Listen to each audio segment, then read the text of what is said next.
po. Magandang araw po sa inyong lahat.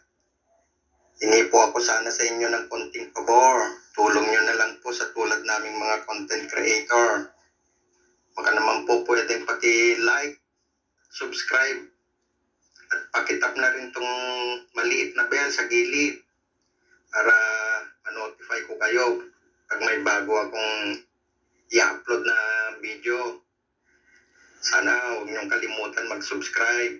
Salamat po. Sige, huwag na natin patagalin. Ito na, makinig at manood na po tayo. Yes, it is good to seek happiness, but it is better that we should be at peace in this life. Our goal should always be peace. Amen? At ano po ang kapayapaan? Tandaan niyo po ito ha. Ang kapayapaan ay yung wala kang inaalala.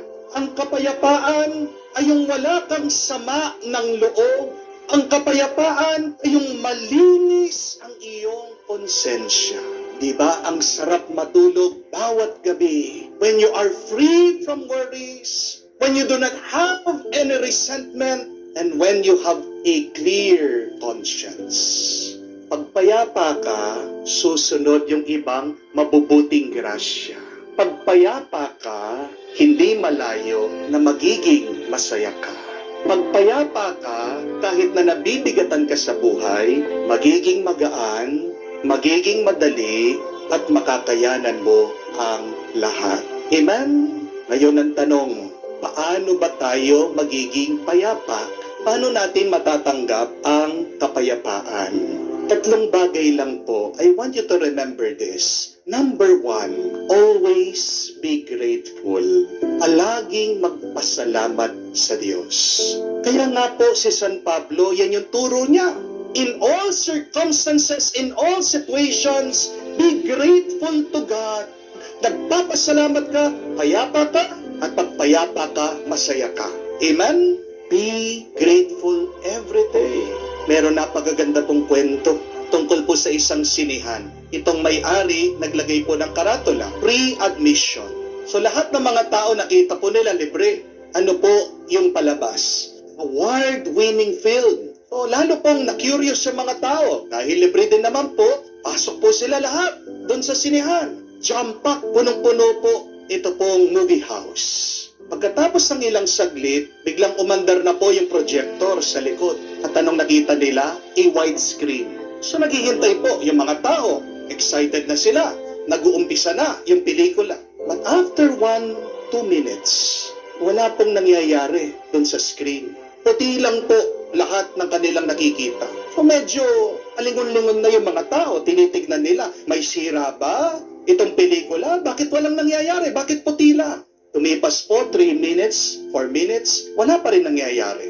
Medyo naiinip na, nababagot na yung mga tao. Nagre-reklamo na. Dumipas po 5-6 minutes, may naririnig ka na sa mga tao. Sabi nila, ano ba naman yan? Nasaan na yung palabas? Hanggang 7-8 minutes, meron na pong tao, tumayo, umalis. After that 8 minute, dun pa lang po may gumalaw doon sa screen. Paunti-unti po, merong movement. At pinakita po kung nasaan yung pelikula, nasa hospital. At pinakita po, dun sa gitna, isang kama at nakahiga ang isang tao, isang lalaki, balot na balot ng benda. Puno po siya ng cast. Hindi po makagalaw. Diretso lang po, nakahiga sa kama. Hindi po niya magalaw yung kanyang liig. Yung po pala nakikita ng mga tao na puti, ay yung nakikita ng tao na pasyente, yung dingding puti sa taas. Bigla meron po lumabas na mga salita. Sabi, if you had been bored for 8 minutes, please remember this person who had an accident and is paralyzed throughout his body, wherein the doctor said that he will not be able to move throughout his life. Nagagalaw niyo pa po ba yung inyong mga liig? Subukan niyo nga po. Kung nagagalaw niyo po, salamat sa Diyos. Amen? Nagagalaw niyo pa po ba yung inyong mga kamay? Subukan niyo po. Nauunat niyo pa ka? Nauunat niyo po? Nagagalaw niyo? Huwag po kayo mahiya. Kahit na may kilikili power ka. Kung nagagalaw mo, Salamat sa Diyos. Kaninang umaga, nung pagkagising nyo, nung pagkalabas nyo, pagkatayo nyo sa kama, have you thanked the Lord already? Maybe some have not thanked God, pero sa susunod po na kayo'y nakakagalaw, palagi kayong magpasalamat. Bakit tayo ay nalulungkot minsan?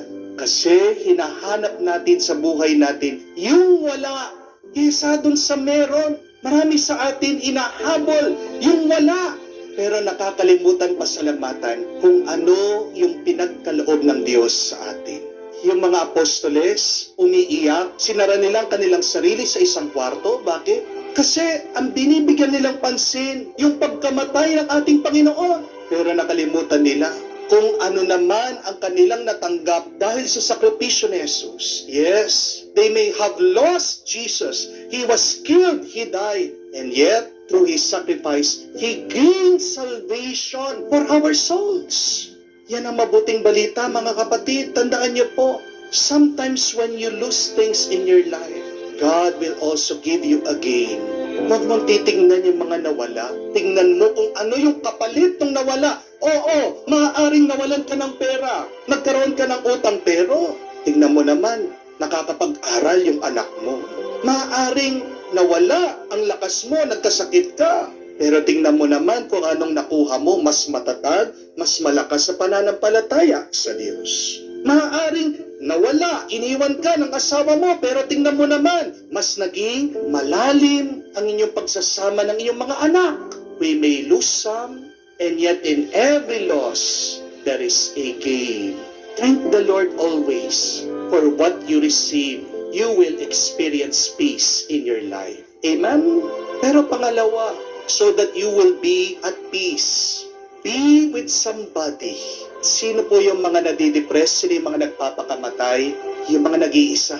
Yung mga sinasarili nila ang kanilang problema. Mga kapatid, isang paalaala po ito. Kung dumadaan ka man sa problema, hindi ka nag-iisa. Minsan, yan yung kahinaan na napakarami sa atin. Pag mayroong pinagdadaanan na problema, hindi po ba napaka-OA natin? Amen?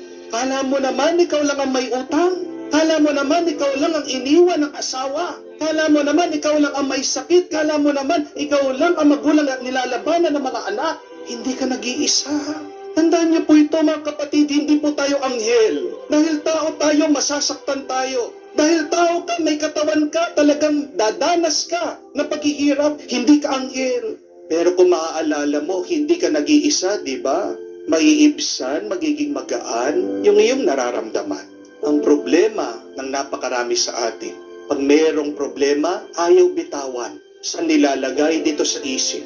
Kaya ano po ang epekto? We become depressed. Look at that word, depressed. You are being pressed down. Hawakan mong cellphone mo, magaan. Pero kung maghapon mong hinahawakan ng cellphone mo, mangangawit ka din. You should learn to let it go sometimes. Kung ayaw mong bitawan, patulong ka sa Diyos. Ang mabuting balita, kahit na sinara mo ang iyong sarili sa iyong mga problema, kayang pumasok ng Diyos. Di niyo po napansin? Nakapinid ang mga pinto, nakasara ang kwarto, pero nakapasok ang Diyos. Gusto ng Diyos na damayan niya tayo sa ating mga lungkot at problema. Huwag mong dadalhin, huwag mong bubuhatin mag-isa ang problema mo. Kaya ka nalulungkot, kaya nawawala ang kapayapaan. Be with people, most especially with people who love you. Iwasan natin yung mga tao na kung saan pinakikisamahan tayo dahil tinitiis lang tayo. Remember, be with people who celebrate you, not with people who tolerate you. Dahil pagkasama mo yung mga taong masaya sila pag nandiyan ka, di ba nagiging masaya ka din? At doon ka nai-inspire. Be with people who love you, who celebrate you. Be with the right people.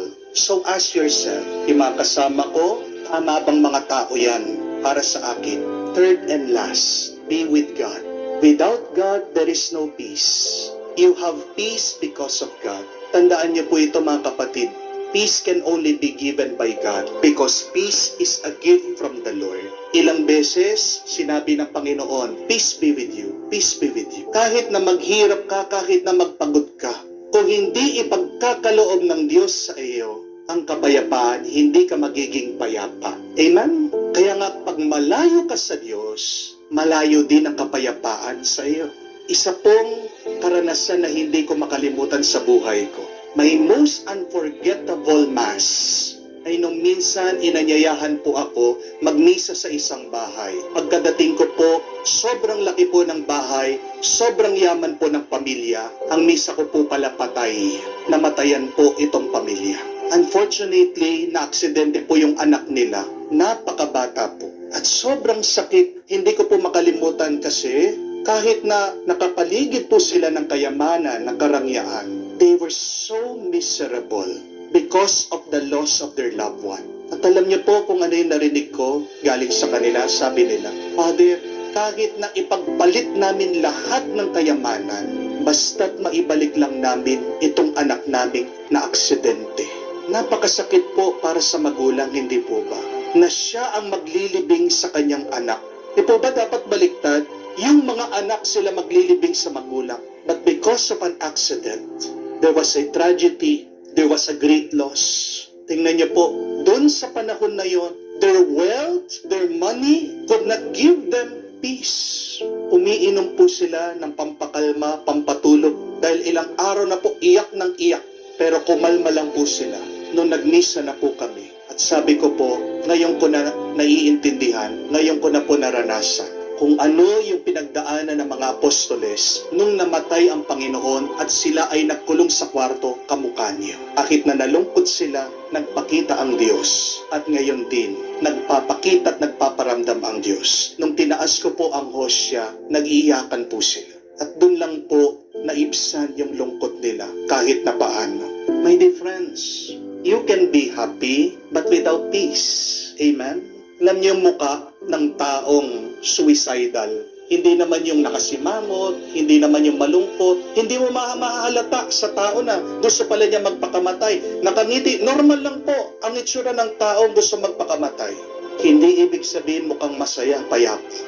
Pero paano tayo magkakaroon ng kapayapaan? Kahit na marami kang pinagdadaanan, nandyan ang Diyos, naniniwala ka, hindi ka niya pababayaan. Amen?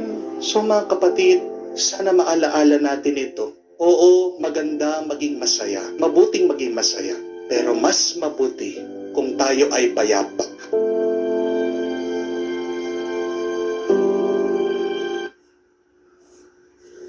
Maraming salamat sa iyo, kapatid, at pagpalain ka ng Panginoong Hesus at tinapos mo pakinggan itong mabuting aral sa araw na ito. Sana, nihiling ko, huwag mong kalimutan mag-subscribe sa channel na ito upang sa ganon ay may palaganap din natin sa ating kapwa.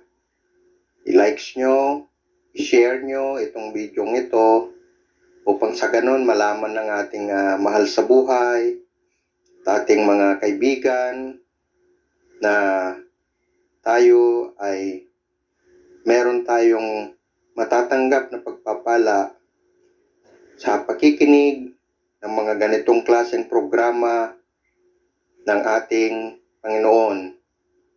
Muli, ako'y nagpapasalamat sa iyo sa walang sawang pakikinig.